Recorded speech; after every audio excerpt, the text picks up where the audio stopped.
Okay, thank you everyone for joining this, the latest Ramen Club AMA with none other than Matt Callery, who's with us now. So Matt is the founder of CV Engineer, a iOS app resume builder with 500,000 plus downloads across iOS and Android. And yeah, we're going to have the first 40 minutes, we'll have a chat between us just about his journey so far, what he's learned growing it to this size and what the future holds. And for the last 20 minutes or so, we'll open it up for audience questions from the community. You can ask him anything. Afterwards, we will be sharing this elsewhere. So you'll get a first look at it, but it will eventually all be on YouTube, podcast and blog transcripts. And yeah, so without further ado, Matt, how's it going, man? Yeah, not too bad.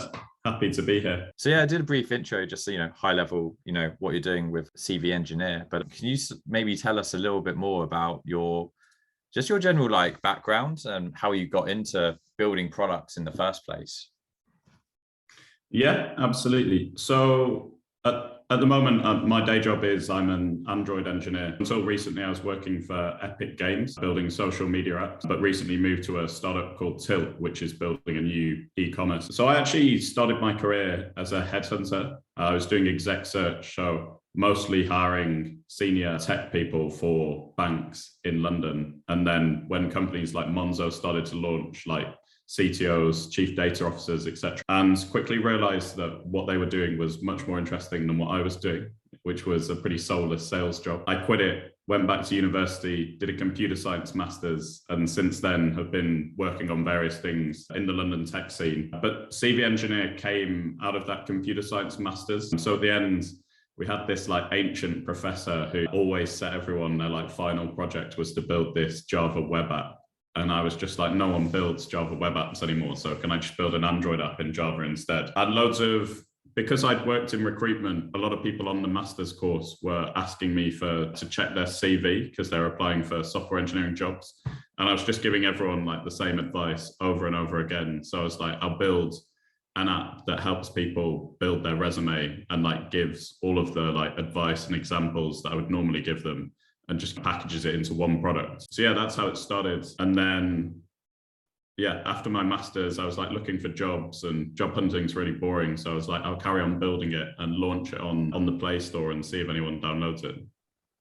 Yeah, it sounds like they certainly have been. But before we get into a bit more on that, I'm just curious, you started CV Engineer while you were doing your master's course, but was that the first kind of business you'd made, or when you were younger, were you kids starting lemonade stands and stuff, or was it started doing that a bit later? Yeah, no, I wasn't one of those kids at all, the least entrepreneurial child. Wholly focused on playing sport and my academic. Yeah, I don't have any stories about door-to-door sales. My kind of first interaction with entrepreneurship was the headhunting firm I joined was a startup. So I was the first employee. The guy who set it up had been a senior director at one of the major global headhunters and had decided that it'd be more interesting to set up his own company. So yeah, I guess got a good look at what early stage business looks like, not a tech business, but still a startup. So hiring people, unfortunately firing some people. Yeah, how you manage the cash flow for a business in that early stage, how close to the wire you can get early on before you have repeatable revenue coming in. And yeah, headhunting wasn't necessarily the right profession, but the actual business side of things was really interesting. And yeah, I guess that's why I got a taste for kind of building my own stuff. Yeah, that's awesome. I actually had a similar experience before I was doing this when I was joined an early stage ad agency, and just seeing the founders up close, you just get a lot of lessons from you don't always expect. Yeah, and you also realize that they're not necessarily these unbelievable business, they're normal people. They've just had the balls to go it alone and set their own thing up, some risk appetite. It's not necessarily that they've got some set of skills that are very difficult to acquire.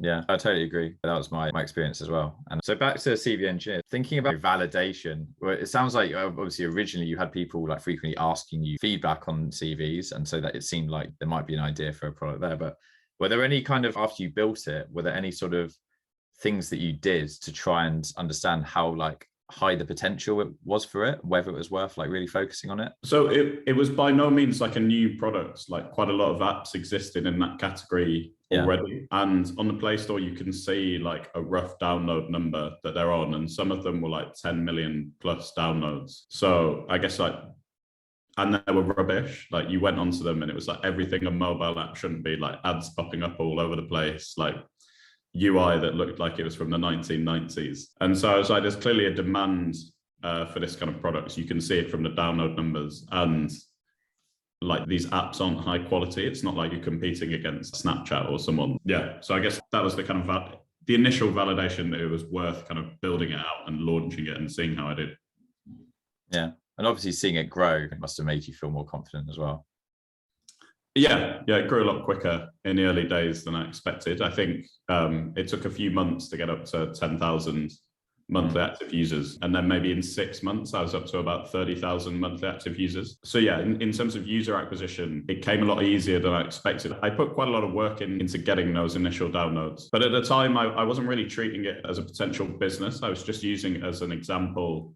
I had a bigger idea in the recruitment tech space that I wanted to build and raise venture funding for. And because I'd never worked in tech, I just wanted to build a product where I could go, look, I've built this consumer recruitment app. It's got like 30,000 people a month using it. So I know how to build something people want to use. Give me some money so I can build something that actually like prints some cash. So yeah, it wasn't until more recently that I started thinking it could potentially be a business in its own. Yeah. That's pretty impressive, man. Like you weren't even working in the tech industry, on the side had this like really popular app kind of thing. But in terms of like how you were thinking about it, how did you think about, like, at the point you decided this can be a business, did you think about a ramen profitable target or revenue goal that you want to hit one day? Do you have something like that in your head that you're working towards? I mean, it's difficult. It would probably need to bring in at least like 4,000 a month for me to live in London and not have to scale my lifestyle back to when I was 21 and first moved to London again, which I could do, but yeah, I think like 3,000 would be the absolute minimum. That would be like a graduate salary. 4,000 would be, would probably be the aim if I was to quit my job and work full time. Is that dollars or pounds? Just to check. Pounds. Yeah, got you. Yeah, living in places like London is a bit harder, isn't it? If we all lived in Chiang Mai, it would be a little bit simpler. Yeah, if I was back up north in Blackpool, then like you'd probably cut that figure in half. But yeah, exactly. So in terms of like monetization so far, if you don't mind being transparent, like where are you at so far, like in monetizing it, and like also how does it make money? So it makes about 1,000 a month in profit at the moment. So it's probably a quarter of the way to where it needs to be. The monetization's changed a couple of times since I built it. So in the early days, it was literally just a donation model. If this app helps you find a job, you can make an in-app purchase and send me some money. And it didn't actually work that badly, to be fair, but it wasn't that scalable. Like a lot of users obviously go just, thanks, but no thanks. So I introduced I changed it for a more concrete in-app purchase model. There's basically a premium version and a free version. And the premium version has two features at the moment, which people pay for. One is there's a tool called CV Scan, which scans your resume for like common mistakes and tells you how to fix them. Then the other one is there's a free download limit. So you get 3 free downloads of your CV, and then after that you hit a paywall and have to upgrade. So that kind of increased the amount of revenue coming in from the business, but only in some countries. So like in the US and the UK, that works pretty well. In countries like India, like literally no one would pay. And I experimented with everything. Like I reduced the price down to like the minimum in-app purchase price Google will allow, which was like 11p or something. Like it literally wasn't worth the time, but I just wanted to see, will they pay at any price? And the answer was no. And I was just thinking about it for ages, because like I've got loads of users in countries where like making in-app purchases isn't culturally really a thing, or they're like reticent to do it. I ended up stumbling on this blog by Duolingo, who obviously have one of the most successful consumer apps, and one of their product managers had written a whole blog post about monetizing in India. So they basically had the same problem I had. India was their fastest growing segment. They couldn't get people to upgrade to their premium subscription. And I was like, if Duolingo can't do it, then I'm never going to be able to do it, because they've got like teams of people doing this. So eventually they just gave up and their free version in India is the same as in the UK, except like even more adverts, basically. So I switched off the in-app purchases and switched in advertising instead in certain countries. And yeah, it's had it probably makes about a third of the income now from those adverts, where previously those countries weren't making anything. So That's interesting. Yeah, it has helped a lot. Yeah, that's a really good tip. Are there other countries? So I've actually heard this about India before, that it's not just about that there's perhaps less purchasing power than the UK, for example, but there's actually just a resistance to want to pay for certain things. But are there like many other countries you've noticed like that while doing this? Yeah, so it took some time to compile a list, and I started from the top in terms of countries with the most users that just worked, like the revenue per user was really low, and worked down from there. Pakistan's another one, where it's South Africa as well is a lot of users. And then when I translated it into Spanish, some countries like Spain and Mexico, like I kept the in-app purchases, but other countries like Colombia and Argentina, just no one was buying it. So I switched on advertising there. So on a country by country basis, if the user numbers start to grow and I see that no one's paying for it, Nigeria would be another one, like large English speaking population, not really willing that often to make in-app purchases. This is only, I would add at the moment, this monetization model is only on Android. On iOS, it's just in-app purchases. I have noticed that I'm getting an increasing number of Indian users, and even on iOS, literally never pay. So I'll probably have to switch to the same model on iOS as well.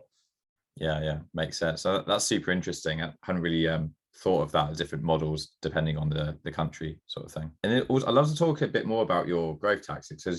What's the latest number of downloads? So at the moment, let me check. It's going up at the moment. It got stuck on about 68,000, and then the last few weeks it's been going up again. So 79,000 monthly active users over the last month.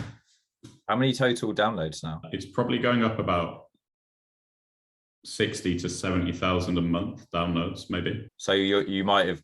Do you reckon you've reached 600,000 yet?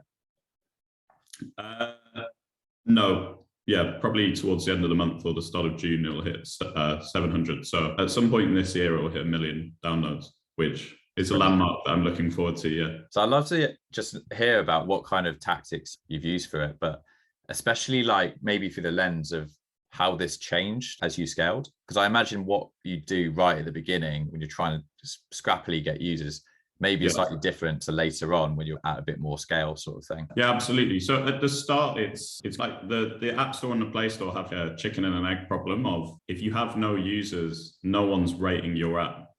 And therefore Google and Apple just don't rank you in the organic search results. So people will search for things like CV Builder or CV Maker, like those kind of search terms. Yeah, there are probably like 200 apps that do it. So you're just never going to get found if you think people are just going to search for it and find it. So the main thing I did at first was, because I had no money to spend on it, because I just spent a year doing a master's with no income. So I had no marketing, but I went on Reddit and loads of subreddits related to employment. So there were ones like Get Employed, or basically every major city, particularly in the US, has like New York jobs or like Chicago jobs. So I just went in all these subreddits and posted saying, I'm a former executive recruiter turned software engineer. I built this app to help people find jobs. I will give you free CV advice if you give me product feedback. And that got a lot of people using the app. Like, people were pretty generous with rating it, I think, because at the time it was completely free with the donation model. And obviously, like, I was giving them outside of the app advice on the CV they built through the app as well. And yeah, I think that combination of, so this was just the Android app, but the backlinks, obviously Google loves backlinks and indexes Reddit pretty highly, because I was getting quite a lot of upvotes on these posts. Like, it would be the top post of the day on most of these job related subreddits. So I was getting backlinks. Like, my user numbers were going up, and if your download numbers start to go up, Google starts to rank you higher, and then you start to get more downloads and it starts to go up, and basically Google like eventually works out the level where you should sit in the search results. And then the ratings as well, like they heavily index, like getting the more ratings you can get, as long as the average rating is good, like the higher they're going to rank you. So that kind of feedback loop meant I went from nowhere to, for a time in the UK, I was like number one for pretty much every search result, until a year later they changed the algorithm, which we can get into. But like, for a year I was the number one ranked CV maker, in the UK, and doing pretty well in the US as well. Yeah, that's awesome. Where did you learn about to get backlinks from Reddit and obviously the ratings? Was there like any resources you saw or advice you got? I'd read a load of tech. I'd read a load of the like standard tech business books at university. I can't remember. I think possibly there was one that was literally called something stupid, like How to Build $1 Billion App. And it was written by a guy who'd been one of the founders at Halo, which was like an early version of Uber, basically, like an Uber competitor that at some point reached unicorn status. And he was basically like, here are all the steps we went through to build Halo. And here's what you could do to do the same for your app. And I think there was a section on like generating backlinks for your app and getting ranked in the Play Store. So yeah, I think that's where the idea came from.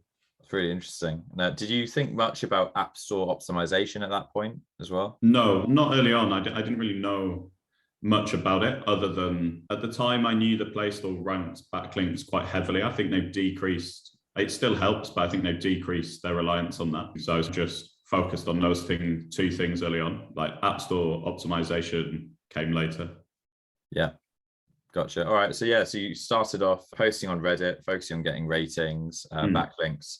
So that kind of got you off the ground. So how did things evolve growth-wise since then? So for that first year, it reached about 30,000 monthly active users. And then I left it to work on the other recruitment tech idea I was working on. So occasionally, like I would update libraries and stuff, but I basically just left it to tick along.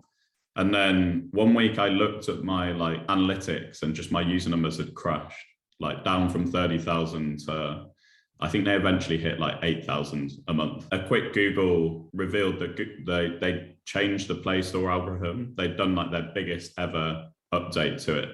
And like loads of developers just overnight had lost like a massive chunk of their user base.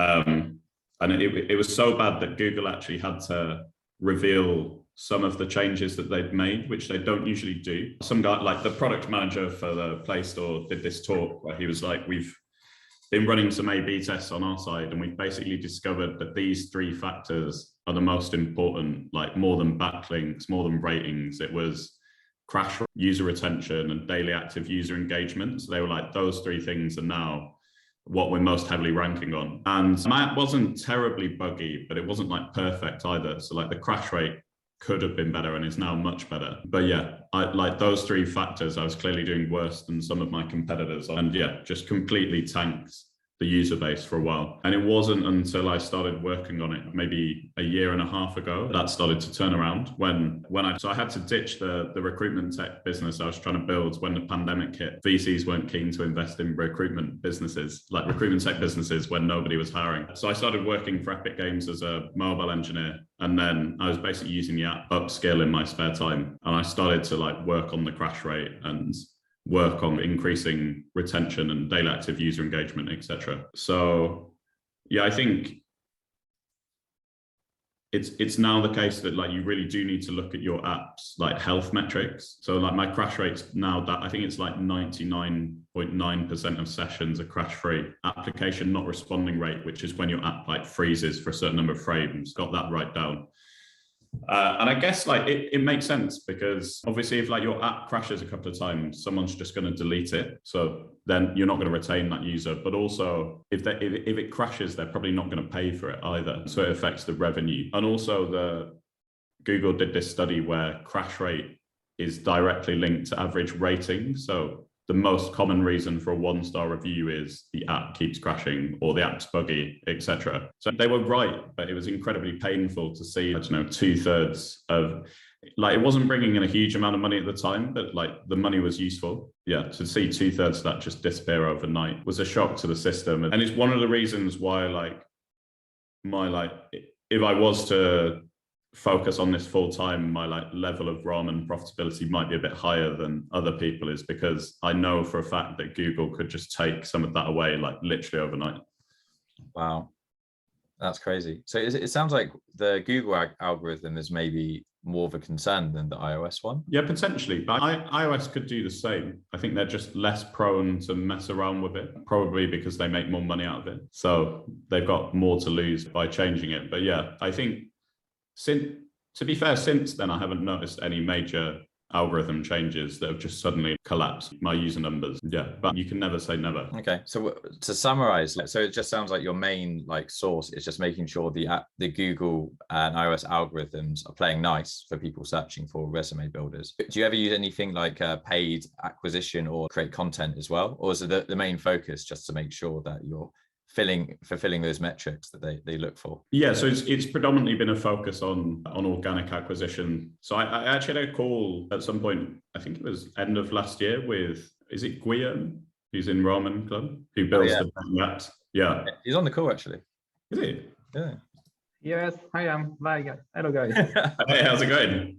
Yeah. He walked me through the App Store optimization steps that he's taken and following.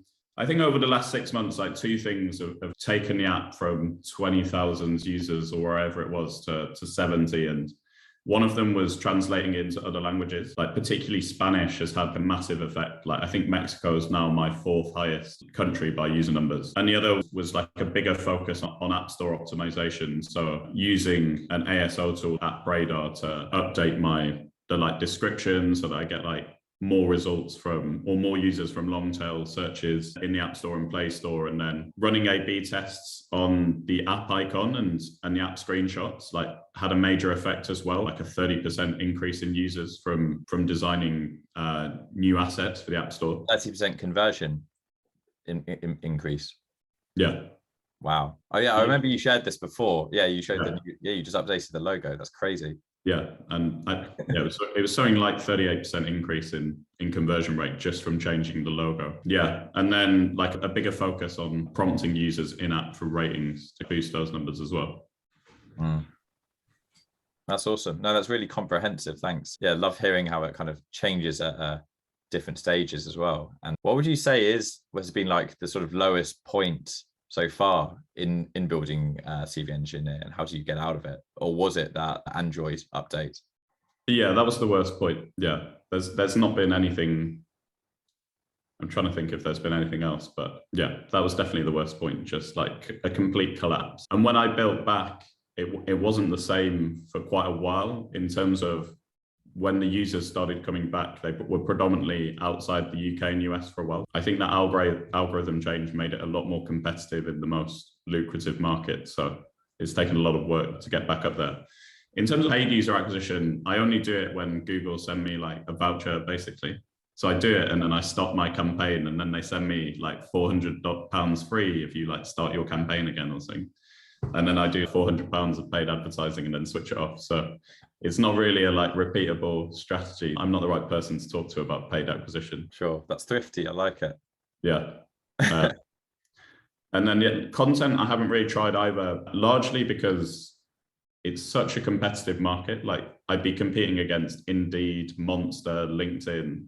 There are so many recruitment related websites that are some of the biggest websites in the world. So writing content about how to write your CV, it's useful in the app to help guide people through the process, but I've not tried it as an SEO tactic because I'd have to go for the longest of long tail content to get any kind of traction, I think.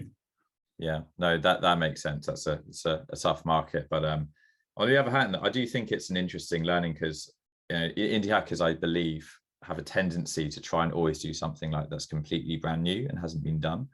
Whereas you created an app in an already crowded market that's still got lots of traction, and you're doing it in your own way, and it probably will get you to your profitable target at some point. And I do think that more people should consider just trying to do something a little bit different or better, just in an already validated market. Yeah, there's the advantage of people are looking for an app like that. If you create something completely new, then you might have to educate the market, or you're going to get a small number of users in a certain subreddit, but it's going to be hard to grow. The advantage is that if it takes off, then it's really going to take off because you're going to be the number one from the get-go. But it probably is easier to build it in a market where there's demand, but the existing products are pretty awful.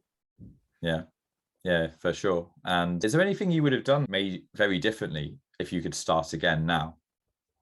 I'd be a lot more aggressive on pricing earlier on. I think if I was to build an app again, if it was the kind of same global consumer app, I would just go for advertising from the get-go in certain markets where I know people aren't I wouldn't bother like trying to experiment with pricing in those countries. I don't think it's worthwhile. And then I think I can still be more aggressive with pricing. Like a few weeks ago moved my prices up by 30% and my revenue just immediately went up by 30%. Like there was no, I should probably do it again. Yeah, be more aggressive with testing different pricing models, because like most people aren't going to pay for the app. So those that do, you want to make as much money out of them as possible. And I think because I just thought of it as a side project, I wasn't really thinking about it with enough like ruthlessness in terms of trying to monetize it, thinking, oh, people use my app because there are no adverts, so I don't want to introduce adverts. Whereas users in those countries are used to adverts because it's basically the only way to make money. And yeah, being too thirsty in pursuit of users over revenue. Like it'd be better to have 20,000 users but I'm making loads of money than to have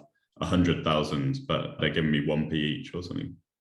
Yeah, I'm sure other people are listening with side projects and day jobs. Would love to know, how do you approach balancing having a busy day job with a project like this as well? Yeah, it can be difficult. It's quite slow, like slow pace of movement. Typically, I'm either working on it in the evenings or like one day over the weekend, for example. Yeah, I do sometimes think I'd love to have just 2 weeks where I could focus on it at the expense of everything else. But yeah, that's the kind of balance you've got to find. Like some weeks I do nothing on it, and then some weeks I'll do quite a lot. It depends like what my social life is like. But yeah, it's obviously like my rate of development isn't as quick as people in the group who've quit their job and gone full time. So I guess that depends on your risk profile. If you're willing to take the plunge, then like obviously your development's going to be quicker. But I guess I'm not 100% certain that this business can like make enough money for me to live off. But I am confident that it can make enough money that like it'll be a very useful side stream of revenue if I do carry on working as a software engineer during the day. But yeah, I guess the dream would be that it makes enough money that I can either work on it full time or it affords me the time to work on a bigger project that's got more obvious monetization prospects. Yeah, that's really interesting to know. And one of the last questions for me before I think we start opening up for audience questions is what do you see as the future for TV engineer? Do you have a kind of vision for it, or just try and make a nice enough side revenue that you can have a bit more freedom? Yeah, I think my thinking is basically that to get it to a point where it's making enough money to be useful, either that I could afford to work full time for myself, or it's making enough money that I can save up to work for a period by myself to build something new that makes more money. I think it's probably capped in and of itself in terms of how lucrative it could be, largely because it's a really competitive market. Like as a generalization, people looking for jobs, not necessarily the most lucrative target market. Like quite a lot of the people that use it are unemployed, or they're students looking for their first job, or they're using it because they've been out of work for a while and they like need the advice and examples to help them put together a CV that can get them into. Yeah, it's not like selling to software engineers, or it's not a lucrative target market. Got you. Do you have any early ideas for if you did decide to pursue a more higher potential revenue idea? Are there any early ideas for that, or are you still thinking about it? There's one in the exec search space, basically selling software to exec search companies. I think it would be lucrative. It's just, I don't know if that's what I want to do anymore. That's what I was trying to do before the pandemic, because obviously that's where my background was. No one really builds software for that market, because the kind of narrative for the last 10 years has been software is going to kill the recruitment industry. So what's the point of building software for the recruitment industry if it's going to die? But I think it's pretty obvious now that it's not going anywhere. Like people need recruiters. But yeah, the problem with working for Epic Games is you see like all the cool stuff that you can do with tech. And so yeah, I don't know at the moment. I've got a few ideas, but nothing concrete. Awesome. Well, yeah, looking forward to seeing how you progress with things. And yeah, thanks very much, Matt. So now I think we can open up to questions from the community. So if you just fancy posting your question in the chat, and then I'll just read it out, just so it's easier for listeners to understand what's going on. So first question from Ostap. How you doing, Ostap? So Matt, have you tried an alternative Android app store such as F-Droid? I'm not sure you're familiar with that one. I'm not actually. I'm aware there are alternative ones. To be honest, I don't really know much about them. I don't know how easy it is to make money. All of my money is handled through the App Store and Play Store in-app purchase mechanics, which, like, whilst they take an annoyingly high cut of your revenue, are very easy to use. Yeah, I don't know what the monetization mechanics would be on something like F-Droid. Yeah, cool. Thanks for that question, Ostap. Any other questions from the audience?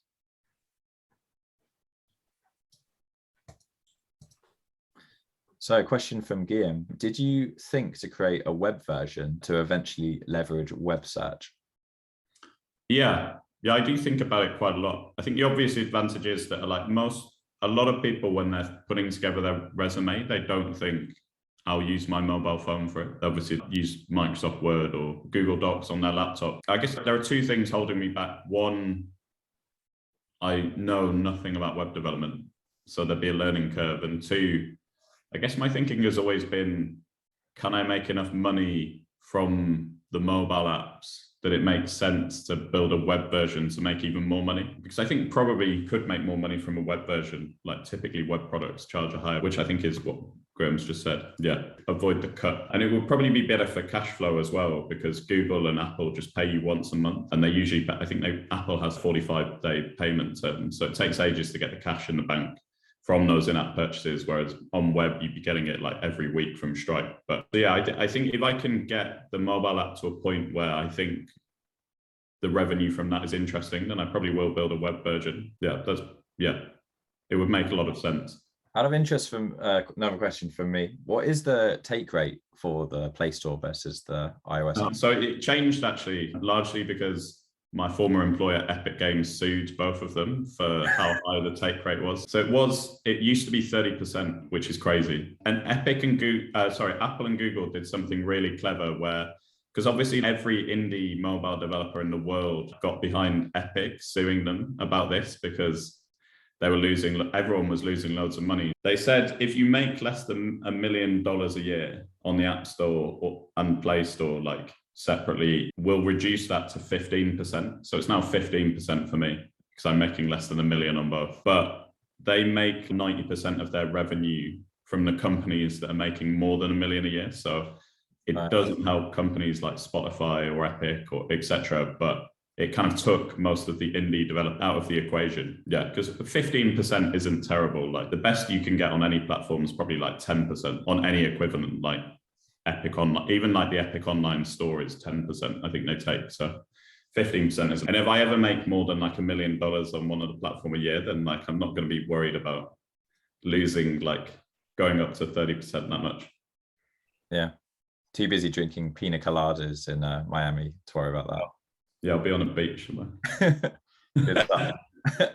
Good question. Ostap, so what technology stack do you have for it? So both apps are completely native. So the Android app was originally Java, and then when I got my job at Epic, this is going on YouTube, isn't it? I basically lied and said I knew how to write code. I knew how to write in Kotlin. Like I'd started to learn, but I didn't really. So like my first month at Epic, all day I was writing code in Kotlin.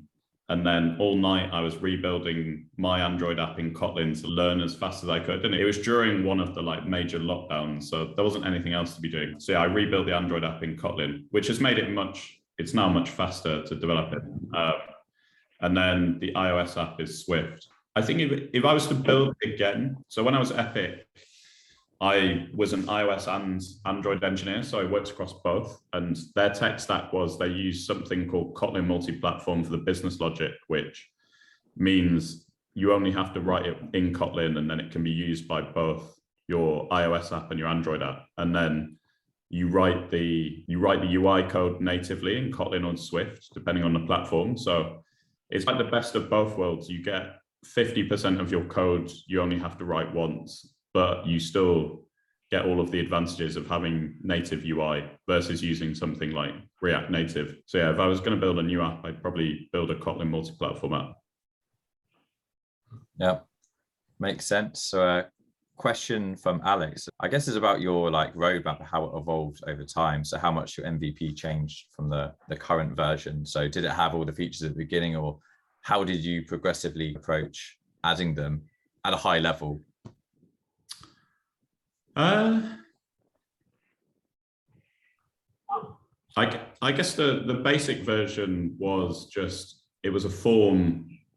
It was various forms, you fill them in and it spits out a PDF that would be formatted. And there was one template that it would output. So it was basically, if you didn't like that CV template, you weren't going to use the app. And then I added a button to every screen on the app, which was, how could we improve this app? And it opened up a little text form, and then I'd get an email from them. And obviously, because it's a consumer app, you'd get lots of ones like, lol, this app is shit. But you'd get some useful stuff through. And I just kept a spreadsheet of feature requests. And then that was basically like my product prioritization, was the most requested feature, I'd build it. So I'm now at the point where the most requested feature is more templates, like better templates, basically. Yeah, I need to sit down and put some time into that probably. But I think that's also probably the next way that I'm going to try and make more money off the app is premium templates. I was reading,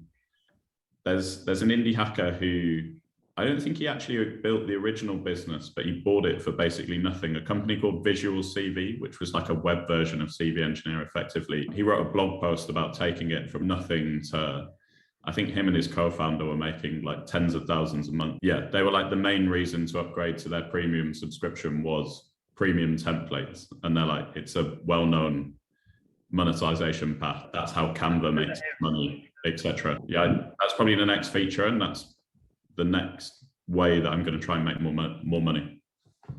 Yeah, makes sense. Question from Jack: how did you persuade Epic to sue Apple? Tim Sweeney didn't need any persuading. A very litigious man. Yeah, I think they'd started that lawsuit before I joined. It just reached the stage where it got to court in the US while I was there. So yeah, every month at our like company-wide meeting, the general counsel would give us an update, and it was the US legal system stupid. There was one day where they were arguing, Apple's lawyers were arguing that Peely, the banana that's like the icon of Fortnite, was sexual because it's naked. And the Epic lawyer was like, it's a banana. Like, so meant to have a jumper on. Yeah. Why would a banana wear clothes? And then they like mocked up like this banana wearing like a full suit, basically just to take the piss. But yeah, it was an interesting lawsuit. Epic actually lost largely because their lawsuit was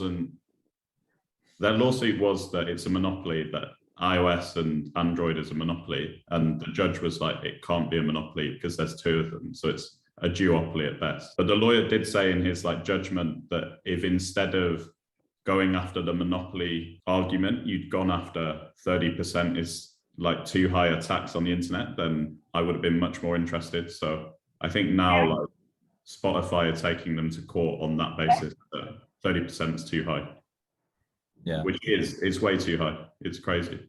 Yeah, it's a lot. And I can't even imagine the number of lawyers' fees spent on a case like that as well.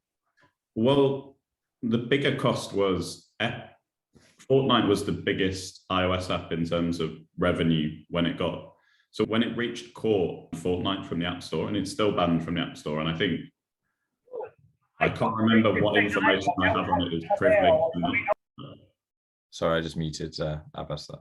No worries. Yeah, I can't remember what information is privileged, but like it was honestly an insane percentage of App Store revenue was Fortnite, like double digit. So yeah, it cost Apple, Epic, tens of millions, hundreds of millions probably, just in App Store fees, never mind legal fees.